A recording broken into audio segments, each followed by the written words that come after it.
വർത്തമാനത്തിലേക്ക് വീണ്ടും സ്വാഗതം. ജീവിതത്തിലും അഭിനയത്തിലും ഒരുപാട് അത്ഭുതങ്ങൾ ഒളിച്ചു വെക്കുന്ന ശ്വേതാ മേനോനാണ് വർത്തമാനത്തിലെ ഇന്നത്തെ അതിഥി. വർത്തമാനത്തിലേക്ക് ഏവരുടെയും പ്രിയപ്പെട്ട ശ്വേതാ മേനോനെ സ്നേഹപൂർവ്വം സ്വാഗതം ചെയ്യുന്നു. വർത്തമാനത്തിലേക്ക് സ്വാഗതം. Thank you. ലാസ്റ്റ് വർത്തമാനത്തിൽ വീണ്ടും കാണാമെന്ന് പറഞ്ഞു. എന്നെ ഇന്റർവ്യൂ ചെയ്യുന്ന പറഞ്ഞു. അപ്പൊ എന്നോട് ഒരു ചോദ്യമെങ്കിലും ചോദിക്കണം അല്ല, അതിന്റെ കണ്ടിന്യൂറ്റി അല്ലേ? യെസ്. അനിലേട്ടനെ കാണുമ്പോൾ അപ്പോഴും ഇപ്പോഴും ഒരു മാറ്റമില്ല. അതെന്താണ്? Thank God. അതെല്ലാം ദൈവത്തിന്റെ ഒരു അനുഗ്രഹം. എങ്ങനെയുണ്ട്? കല്യാണമൊക്കെ കഴിഞ്ഞല്ലോ. ഹാപ്പി. സുഖമായിട്ട് ജീവിക്കുന്നു? സുഖമായിട്ട് ജീവിക്കുന്നല്ല, ഞാൻ ഷൂട്ടിംഗ് ആണ് ചെയ്യുന്നത്. സെയിം ജീവിതത്തിൽ ഒരു മാറ്റമില്ല. കല്യാണം കഴിച്ച് 2 ദിവസം ഞാൻ ഹസ്ബൻഡിന്റെ കൂടെ ഉണ്ടായിരുന്നു. ആ സമയത്ത് ഭയങ്കര ഈ നമ്മളെ ലോട്ട് ഓഫ് ആ വീട്ടിൽ പോവാ ഇവിടെ പോവാ അതെല്ലാം നടന്നു. ബന്ധുവീട്ടിലൊക്കെ പോയോ? ഇല്ല, അത്ര ആൾക്കാരുടെ അടുത്ത് പോയിട്ടില്ല. ശ്രീന്റെ ഭർത്താവിന്റെ വീട്ടിൽ മാത്രമേ പോയിട്ടുള്ളൂ. ആൻഡ് അത് മാത്രമേ ഇതുവരെയ്ക്കും നടന്നിട്ടുള്ളൂ. And then I was off to shooting. ഞാൻ വിചാരിച്ചു ഭർത്താവിനെയും കൂട്ടിയായിരിക്കും സൂര്യ ടിവിയിലോട്ടേക്ക് വരിക എന്ന്. ഉറപ്പായിട്ട് വരും, പ്രോമിസ്. ലാസ്റ്റ് വർത്തമാനത്തിൽ ഞാൻ കല്യാണത്തെക്കുറിച്ച് ചോദിച്ചിരുന്നു, പ്രണയത്തെക്കുറിച്ച് ചോദിച്ചിരുന്നു. എനിക്ക് അന്നേ അറിയായിരുന്നു ഈ പ്രണയത്തെക്കുറിച്ച്, അതുകൊണ്ടാണ് ഞാൻ ചോദിച്ചത്. പക്ഷേ അന്ന് ഒഴിഞ്ഞു മാറുകയായിരുന്നു. ഇല്ല, അങ്ങനെയല്ല അനിലേട്ടാ. സത്യം പറയാൻ പ്രണയം ഉണ്ടായിരുന്നില്ല. ഞാൻ പറഞ്ഞില്ലേ, എന്നെ 2008 ഒരു ലൈക്ക് മീൻസ് 2009 എൻ്റെ അച്ഛനോട് ശ്രീ പോയി സംസാരിച്ചിട്ടുണ്ടായിരുന്നു. അത് കറക്റ്റാണ്. പക്ഷെ 2010 എന്നോട് സംസാരിച്ചിട്ടുണ്ടായിരുന്നില്ല. So I can say there is a love. പക്ഷെ 2010 എൻ്റെ അടുത്ത് വന്ന് എന്നെ ഒഫീഷ്യലി പ്രപ്പോസ് ചെയ്തു. 2011 ജാനുവരി ഫെബ്രുവരിയിലാണ് നമുക്ക് കല്യാണം കഴിക്കാമെന്ന് പ്രപ്പോസ് ചെയ്തത്. അപ്പോൾ അതെല്ലാം ആയിക്കഴിഞ്ഞാലേ എനിക്ക് എന്തെങ്കിലും പറയാൻ പറ്റുള്ളൂ. അത് പിന്നെ not at all. It's not at all a love marriage. ഞാൻ consider it's more of a I would say നിമിത്തം, destiny and arranged and then lots of love. അങ്ങനെ ആ ഒരു സീക്വൻസിലാണ് ഞാൻ. ഒരു സിനിമാ കഥ പോലെ അത്ഭുതങ്ങളൊന്നും ഉണ്ടായിരുന്നില്ല?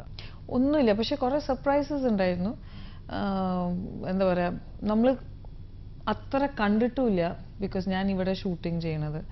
പക്ഷേ എനിക്ക് ശ്രീ അല്ലാതെ നമ്മൾ രണ്ടാൾക്കും അങ്ങനെ തോന്നിയില്ല ദാറ്റ് there was distance.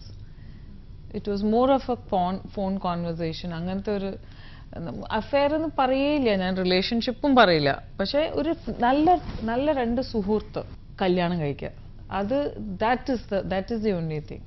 സുഹൃത്ത്, he is my very very very good friend. എവിടെ വെച്ചാ പരിചയപ്പെടുന്നത്? ഞാൻ കണ്ടുമുട്ടിയ സമയത്ത് ഹി വാസ് 2006 എന്നെ ഇന്റർവ്യൂ ചെയ്യാൻ വന്നിട്ടുണ്ടായിരുന്നു. അന്ന് വീക്കിലായിരുന്നു. അതെ, he was chief of bureau. അപ്പോൾ ആ സമയത്ത് എന്നെ ഇന്റർവ്യൂ ചെയ്യാൻ വന്നിട്ടുണ്ടായിരുന്നു. അത് കഴിഞ്ഞ് പിന്നെ ദർ വാസ് നോ കോണ്ടാക്ട്. പക്ഷെ എൻ്റെ അടുത്ത് നമ്പർ ഉണ്ടായിരുന്നു അവരെ. അങ്ങനെ 2008 എന്തോ ഒരു അച്ഛനമ്മ ഇങ്ങനെ തൃശ്ശൂരിൽ വീട് നോക്കുന്ന സമയത്ത് എന്തോ എനിക്ക് ശ്രീന്റെ ഓർമ്മ വന്നു. ഞാൻ ഫോൺ എടുത്തിട്ട് വിളിച്ചു. എനിക്കറിയില്ല, സത്യം പറയാനില്ല കേട്ടോ. എത്ര ആൾക്കാർ എനിക്ക് കേരളത്തിൽ അറിയാം, പക്ഷെ എനിക്ക് എങ്ങനെയോ ശ്രീന്റെ ഓർമ്മ വന്നു. അത് കഴിഞ്ഞ് ഫോൺ എടുത്തിട്ട് ഞാൻ വിളിച്ചത്, ഞാൻ പറഞ്ഞു hi Shri, how are you എന്ന് പറഞ്ഞപ്പോൾ അവിടുന്ന് ഉത്തരം വന്നത് ഹൂ ഇസ് ദിസ്. അത്ര ഗൗരവമുള്ള ആളാണ്, ഭയങ്കര ജാട. അപ്പൊ എനിക്ക് ഗൗരവമാണ്. അങ്ങനെ തന്നെയാണ്. അങ്ങനെ തന്നെയാ. പക്ഷെ ഹീസ് സിമ്പിൾ പേഴ്സൺ, പക്ഷെ അത്ര സംസാരിക്കില്ല. പക്ഷെ കുഴപ്പമില്ല, ഒരു വർഷത്തിൽ ഞാൻ എല്ലാം ശരിയാക്കി തരാം. He'll become more talkative. അങ്ങനെയാണ് ഞാൻ ഫോണിൽ സംസാരിക്കുന്നതും. 2008 കണ്ടിന്യൂസ്ലി നമ്മൾ ഫോണിൽ സംസാരിക്കാറുണ്ടായിരുന്നു. ദെൻ 2008 അറൌണ്ട് ജൂൺ ജൂലൈ ഈ സമയത്ത് തന്നെയാണ് നമ്മൾ ഫോണിൽ ഞാൻ ഫോൺ ചെയ്തത്. പക്ഷെ 2009 ഞാൻ കണ്ടത് ശ്രീനെ. ആൻഡ് ദെൻ ദിസ് തിങ് അപ്പോഴൊന്നും ലവ് ഒന്നും ഉണ്ടായിരുന്നില്ല. It was more of like 2 friends and all. നമ്മൾ സംസാരിക്കാൻ ഞാൻ ആ സമയത്ത് സമയം പറഞ്ഞൊരു പടം ചെയ്യുന്നുണ്ടായിരുന്നു ഇവിടെ ശ്രീനിയേട്ടൻ്റെ കൂടെ. അതിൽ കുമ്പാരത്തിൻ്റെ റോളാണ് ഞാൻ ചെയ്യുന്നത്. അപ്പോൾ കുമ്പാരത്തിൻ്റെ പറ്റി എനിക്ക് അത്ര ഇവിടെ നോളജ് ഇല്ലാത്തതുകൊണ്ട് ഞാനിങ്ങനെ ശ്രീനോട് സംസാരിക്കുമ്പോൾ ഇങ്ങനെ കുമ്പാരത്തിൻ്റെ റോളാണെന്ന് പറഞ്ഞപ്പോൾ ശ്രീ പറഞ്ഞു ശ്രീൻ്റെ വീട്ടിൽ കുമ്പാരന്മാരുണ്ടായിരുന്നു. അപ്പോൾ ശ്രീ എനിക്ക് പണ്ട് കാലത്ത് അതിൻ്റെ പറ്റി ഇങ്ങനെ കുറേ ഒരു നോളജ് ഇങ്ങനെയുണ്ടായിരുന്നു. അവരുടെ ബോഡി ലാംഗ്വേജ് ഇങ്ങനെയാണ്, അവരിങ്ങനെയാണ് സംസാരിക്കാറുണ്ടായിരുന്നത്. അവർ തമിഴും ഇല്ല മലയാളവും ഇല്ല, ഒരു വേറെ ഒരു ആ ലാംഗ്വേജ് എല്ലാം പറഞ്ഞു തരുന്നുണ്ടായിരുന്നു. So those kind of thing. അപ്പം അങ്ങനത്തെ മോർ അക്കാഡമിക് കോൺവെർസേഷൻസ് ഉണ്ടായിരുന്നു നമ്മളുടെ ഉള്ളിൽ. ആൻഡ് ദെൻ ഈ ഒരു കോൺവെർസേഷൻ പിന്നെ ഞാൻ ഇവിടെ ഷൂട്ടിങ് 2009 ഞാൻ 12 പടം ചെയ്യാണ്ടായിരുന്നു. അപ്പോൾ ഓട്ടോമാറ്റിക്കലി ഞാൻ ബോംബെയിൽ ഉണ്ടായിരുന്നില്ല. ഐ വാസ് ഹാർഡ്ലി ഇത്. പക്ഷെ 2010 പിന്നെ അച്ഛനമ്മ ഉണ്ടായിരുന്നു. 2010 for something I think Samsana award കിട്ടണ മുമ്പേ for something I think I met him and then we really felt very comfortable. ഇത്ര മാസങ്ങളോ വർഷങ്ങൾ കാണാതെ ആ ഒരു ഫീലിംഗേ ഉണ്ടായിരുന്നില്ല that we never knew each other. എനിക്ക് തോന്നി he is my best friend. ആ ഫീലിംഗ് എനിക്ക് എൻ്റെ അച്ഛനല്ലാതെ എൻ്റെ അച്ഛനാണ് എൻ്റെ ഏറ്റവും best male boy friend. I think after that I can very well and proudly say my husband is my best friend. ആരാണ് ആദ്യം പ്രപ്പോസ് ചെയ്യുന്നത്? ശ്രീ തന്നെ. Yes. അപ്പോൾ എന്തായിരുന്നു റിയാക്ഷൻ? I was excited. ഞാൻ ഭയങ്കര റൊമാൻറ്റിക് ആണ്. അപ്പോൾ എനിക്ക് ഈ ഒരു എന്താ പറയുക നമ്മൾ പറയില്ലേ ഒരു ഭയങ്കര fairy tale way of proposals ഭയങ്കര ഇഷ്ടമാണ്. And I think Shri knew about it and he exactly proposed to me like that. വിവാഹത്തിലോട്ട് എത്തിച്ചേരുന്നത് എങ്ങനെയാണ്? തീരുമാനിച്ചിട്ട് കുറേ കാലമായോ? ഇല്ല നോട്ട് അറ്റ് ഓൾ. അത് ഇപ്പോൾ സഡൻലി. പക്ഷേ എന്താ പറയുക അറൌണ്ട് ഡിസംബർ ജാനുവരി തന്നെ ശ്രീ അച്ഛനും അമ്മോടും ശ്രീൻ്റെ അമ്മോടും പറഞ്ഞിട്ടുണ്ടായിരുന്നു ദാറ്റ് പക്ഷെ നമ്മൾ രണ്ടാൾക്കും അറിയാം നമ്മൾ ഫാമിലീസ് ജാതകം ഒത്തില്ലെങ്കിൽ ഇത് നടക്കൂല. അതെ, ജാതകം നോക്കി പ്രോപ്പർ നമ്മൾ പറയില്ല അറേഞ്ച്ഡ് കല്യാണമാണ്. ജാതകം നോക്കി നല്ല പുറത്തുണ്ടായിരുന്നു എന്ന് പറഞ്ഞിട്ട് അവരെ വീട്ടിൽ നിന്നാണ് ജാതകം നോക്കിയത്. ആൻഡ് അവർ പറഞ്ഞു ഏത് ദിവസം കല്യാണം കഴിച്ചാലും ഓക്കെയാണ്. അതുകൊണ്ടാണ് നമ്മൾ അത്തരമൊന്നും സീരിയസ്ലി ഇപ്പോൾ പിന്നെ അച്ഛന് അസുഖമായപ്പോൾ ഞാൻ അമേരിക്കയിൽ ഉണ്ടാകുമ്പോൾ ആ സമയത്താണ് ഫാമിലി എല്ലാവരും പറഞ്ഞു this is a right time to get married. വിവാഹം ആരാധകർക്ക് ഒരു സർപ്രൈസ് ആയിരുന്നു. എനിക്ക് തന്നെ സർപ്രൈസ് ആയിരുന്നു. നാടിൻ്റെ ഒരു ഉത്സവമായിട്ട് മാറിയല്ലേ? ടോട്ടലി. വളരെ മീൻസ് എനിക്ക് തോന്നുന്നു വളാഞ്ചേരിയിൽ ഇത്ര വലിയൊരു നമ്മളുടെ തറവാട്ടിൽ ഇത്ര വലിയൊരു ഉത്സവം പോലെ ഒരു കല്യാണം നടന്നിട്ടില്ല. പക്ഷെ കല്യാണത്തിന് ക്ഷണിക്കാത്ത മോശം കേട്ടോ. സോറി, ഏറ്റവും വലിയ സോറി. രതി ചേച്ചി കത്തി നിൽക്കുന്ന സമയത്താണ് വിവാഹം അല്ലേ? അപ്പൊ അതിന്റെ ഒരു ഇടിയും കൂടെ കാണും ആൾക്കാരുടെ. അതെ, ഒരുപാട് പപ്പുമാരുണ്ടായിരുന്നു അവിടെ. അതെ, പോലീസിനെ കുറെ ഇറക്കി തോന്നുന്നു. എല്ലാം ഒരു ഒന്നും അവരൊന്നും കേട്ടിട്ടുമില്ല. പോലീസ് ഉണ്ടായിരുന്നു, 10-12 ആൾക്കാരുണ്ടായിരുന്നു. അവിടുന്ന് ഞാൻ SIനോട് സംസാരിച്ചിട്ടുണ്ടായിരുന്നു ഒരു ദിവസം മുമ്പേ. Nothing worked. കേരളത്തിലെ യുവാക്കളെ ത്രസിപ്പിച്ചുകൊണ്ട് ഇങ്ങനെ രതിനിർവേദം കത്തിക്കയറുകയാണ്. രതിനിർവേദം അതിൻ്റെ അനുഭവങ്ങൾ എന്തൊക്കെയാണ്?